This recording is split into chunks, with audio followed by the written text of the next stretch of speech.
I was working in a video store franchise company at the time.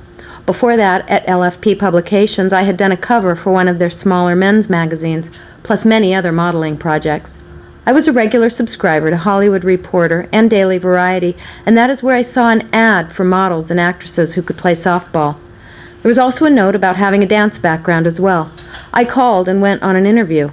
I met Penny Lane. Little did I know that day was the first day of a wonderful relationship and a truly exciting time for me after years of struggling with my weight to be selected to be on a team of models and actresses. During my interview, I had to show my legs. Upon raising my skirt, I remember Penny saying I had dancer's legs. During the interview, Penny explained that she wanted me to try out for the dance troupe as well as the softball team. I left her office that day on cloud 9. But it wasn't always like that. I can remember having nightmares of being cut. I never felt I was pretty enough or thin enough. We had dance practice 1 to 2 times a week. We met at Carlos and Charlie's on Sunset for dance practice.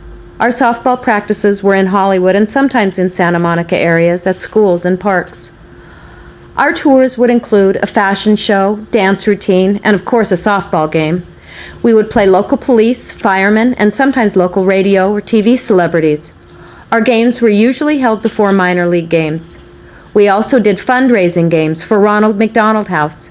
We played games with the Happy Days cast and crew, ABC News. I gave Jerry Dunphy my CoverGirls baseball cap for the game, plus many more.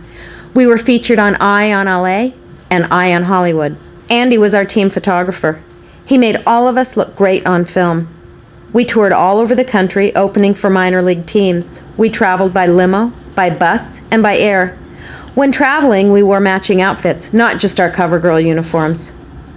We were also fortunate to have been sponsored, and all received softball shoes to wear. Let's talk about being on the road. I remember singing the national anthem on TV while in Washington. We were in a parade in South Dakota and went to a big car race. We had several radio spots in every town we went into. I had many newspaper pictures on myself and the team, all my fond memories lost in a garage flood.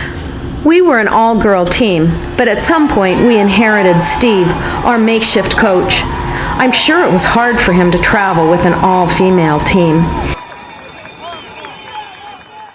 Penny was working on a USO tour in the Orient. She had wanted me to go to play and to coach so that we could have an all-female team.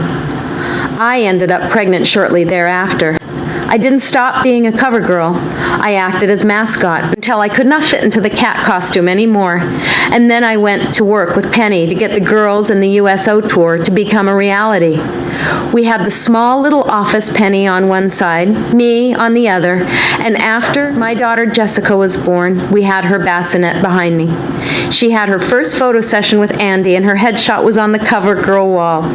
It was not an easy job to get the girls ready to go with passports, transportation, everything that could go wrong, but we handled it right down to a last-minute change of roster when we had to replace one of the girls.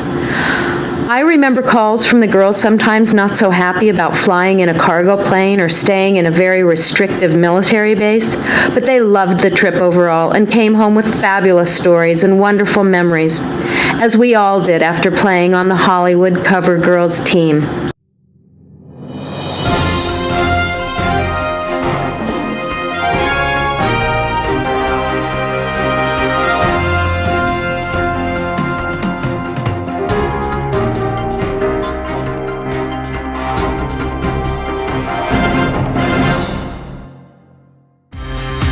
I have to thank Penny Lane for all the memories and the wonderful group of women I had the pleasure of working and playing with, and the friendships we made during that time.